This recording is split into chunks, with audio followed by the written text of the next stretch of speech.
What's good, guys? We're back at it again with another video. I just see from the title today, we actually have a Zaire Wade game breakdown. In the thumbnail, it says we actually only did 2 games. Technically, we did 4. If you guys don't know, because of COVID, they do this in the G, they do this in the league, they even do it in college now. If you have an away game against a certain team, because of COVID, they'll usually make you play a back-to-back because they don't want all the traveling. They don't want you to have to go play them there, and then that team have to come all the way back to play you at your home arena, things like that. So they just like to do it back-to-back. And Zaire, he doesn't really play exactly. He doesn't play that much. So it says he's only played 157 minutes in 11 games. That's about 14 minutes a game, right? So I had to go through 4 games to get enough clips to come with the video. But let's just jump into Zaire. We've made a couple combos with BT videos that I've touched on, you know, that's his situation. Because like I said in those, you know, when I was playing at Gulf Coast in Florida, I had teammates who played Florida high school basketball while he was still playing in Florida. So, you know, they would talk about him. It'd get back to me, and, you know, what I was hearing was, oh, yeah, he's overrated. He's not this, he's not that. And in my head already, you know, I had already seen him play at Sierra Canyon. I'd seen him as he's been growing up, things like that. So I already had this idea in my head, like, yeah, you know, he's not bad. Like, he's not a bad basketball player. Like, he can definitely hoop, but he's not that, you know, that upper echelon, that, you know, top 5 draft pick that you know, those expectations that most people like to put on NBA players' sons, especially the Hall of Famer sons, right? So I already had kind of had an understanding of that. And then now, as of late, you know, obviously he got picked up by the Jazz's G League team. Of course, there was some uproar because, you know, D Wade's part owner. But like I said in that convo video, like, nepotism happens. If you guys don't know what nepotism is, that's when, like, the child or a relative gets an opportunity because, you know, there's someone else they're related to is higher up, whatever they're in the company or wherever they're at, right? So when that happened with Zaire, I'm like, bro, that happens in everywhere, in almost every industry. And for me, you know, I always like a good underdog story. I felt like I was the underdog. So like I said in those videos, like, as long as, like, if he just needs an opportunity to prove how good he is, because they have all these people saying he's not good, he's not this, he's not that. And I would see clips, you know, in the summer of him playing pickup with Ben Simmons, and he's actually getting off on Ben Simmons. I'm pretty sure Ben wasn't going 100, but that's still, you know, a all NBA defender, and he's scoring on him with pace, like, really. So I'm like, when I saw that, I'm like, okay, you know, he might be able to go a little bit. Maybe he has been training. Let me see what he does. Like I said, I was extremely excited to see, you know, what he does when he got to the G League. But that's where we're coming with this video today. Actually, he was second when I did the little poll on my community tab. He was second after Scoop. Make sure you guys comment down who else you guys want me to do breakdowns on, because, you know, I was going to do Isaiah Collier. I have film of his game against Montverde, but he didn't have the best game. Like I always say, I don't like to, you know, just do one game and they don't play well and then I try to judge you off of that. So I've been trying to look for a second game of his. But in the meantime, make sure you guys comment down who you want to see. I'm not going to hold you guys up any longer. Zaire Wade. This is a big-time play by Zaire, recognizing the miscommunication on the ball screen, stepping back to create the extra space and still knocking it down with the foul. It isn't talked about as often, but Zaire does show flashes of great court vision, getting this pass here to his teammate with a second to spare. Again, this is a great job by Zaire navigating this ball screen to get to an open look, but he does second-guess himself at times, which leads to turnovers.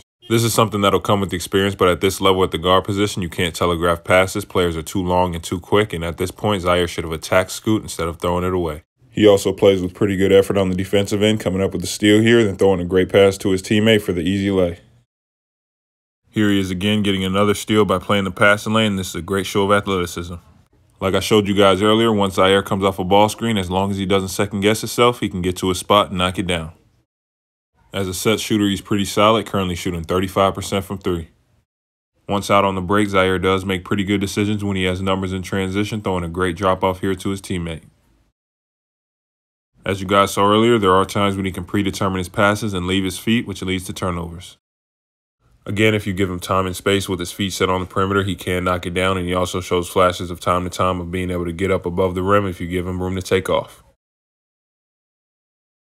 Great decision-making here on this play when he comes off the ball screen, recognizing that the big isn't going to step up and get into the floater. Okay, so Zaire, like I said in the intro, I wasn't one of those people that expected him to just jump into the G and start dropping 30s and 40s off the strength, like off the rip. I was not one of those people. You know, I expected him that there was going to be an adjustment period, but at a certain point, he was probably going to start to get more comfortable and his game would start to expand. Now, so as I've seen, you know, highlights, Instagram, Twitter, just going through this game film, doing the breakdown, I have started to see flashes, you know, what he can become and some things he's already pretty good at right now. So let's just jump into his game.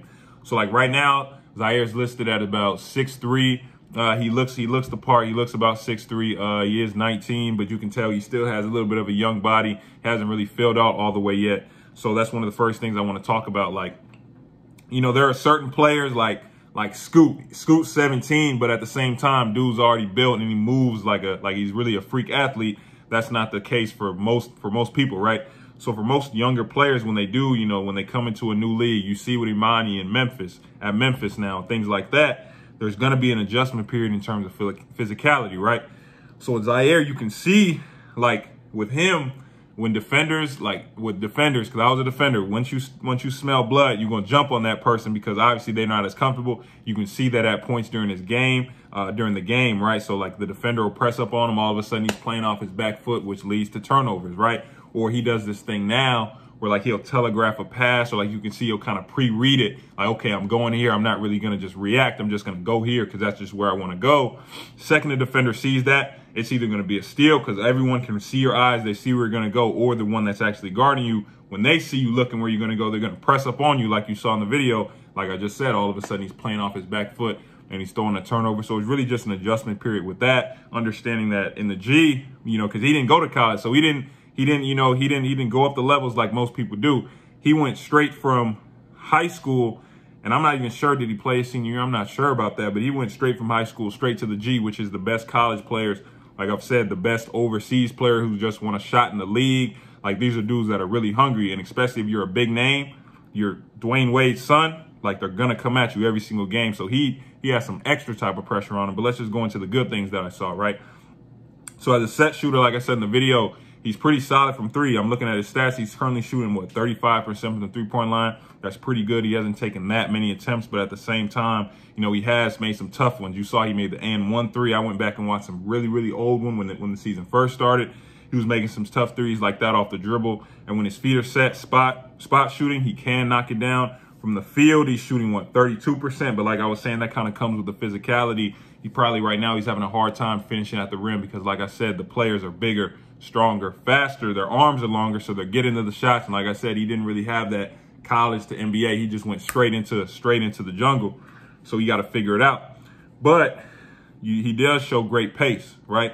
When he's coming off that ball screen, or even when he's pushing in transition, he has a feel for the game. He understands, you know, how to change speeds, you know, how to move in and out of ball screens. But like you see, he knows how to get to his spots, but there are times where he'll second guess himself, right? So like when the beginning of the breakdown, you see he comes off the ball screen, the big doesn't step up, and he wants to shoot it, but I'm not sure what happened. That, to me, that just looks like, okay, he's second guessing himself now. But, you know, later on in the breakdown, as you saw, at the same time he comes off, he gets to that spot, he raises up, he knocks it down. So for him, it's like he has the ability. He just has to learn to slow down and trust himself. Like, I can make this shot. Like, I'm on this level. I'm producing at this level. I think this last game, I think he had 12 points. You know what I'm saying? Like, he can produce at this level. He just has to have that self-confidence and take those shots and be confident with it.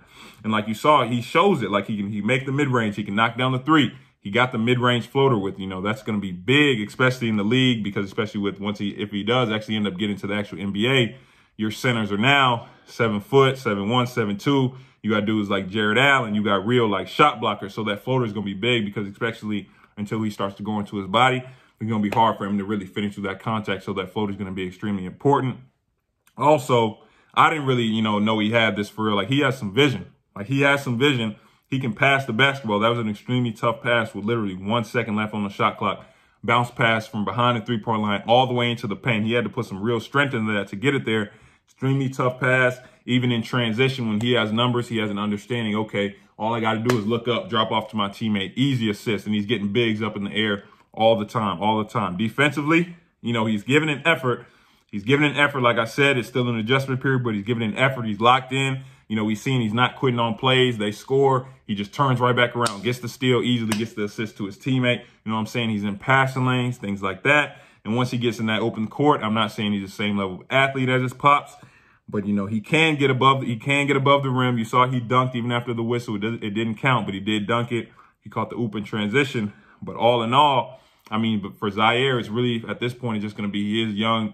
He is starting to come into his game. He's starting to understand the NBA level speed, playing these top players day in and day out. So really all that's going to do is get him better. And like I said in the beginning, I love an underdog story. I can't wait to see where he takes this. I hope he keeps working, keeps working at it, because there's always going to be people in his ear saying, oh, yeah, you're not that good. You need to just quit. Like, you only here because of your dad. But as long as he just has confidence in himself and doesn't second guess himself, keeps working, stay in that gym, taking the tidbits that he can take from anywhere, or whether that be in the G, whether that be for his dad, anybody he's around, anyone he's ever been around, especially who his dad is. I'm sure he's been around Brian, he's been around all that. Just take their advice, just keep striving, keep pushing.